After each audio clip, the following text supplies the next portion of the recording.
So just to visually look at some of the outputs, we can check the wiring of the outputs a different way than we do with the inputs, and we'll discuss that in a separate video. But in terms of some of the pneumatics, I just want to draw your attention to the valve. So this is our valve setups for all our pneumatic cylinders or grippers or whatever is being operated pneumatically. And we've got the solenoids on them as well. Each rig should have a small Allen key, or indeed you could use a pen or a small Allen key that's in the labs. And there's a manual override on the valves as well. So you'll see just at the blue button, that's the manual override.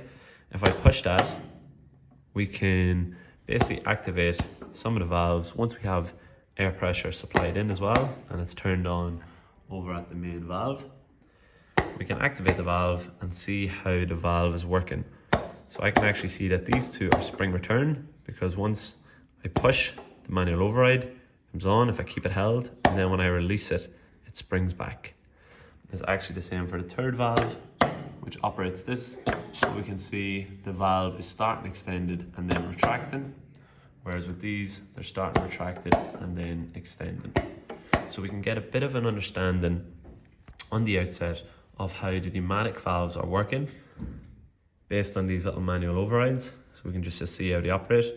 And I know this is basically only got one solenoid on it, or one activation on the valve, because if there was another blue one up here, we could maybe do it under retract, but we see that this is spring return type valve.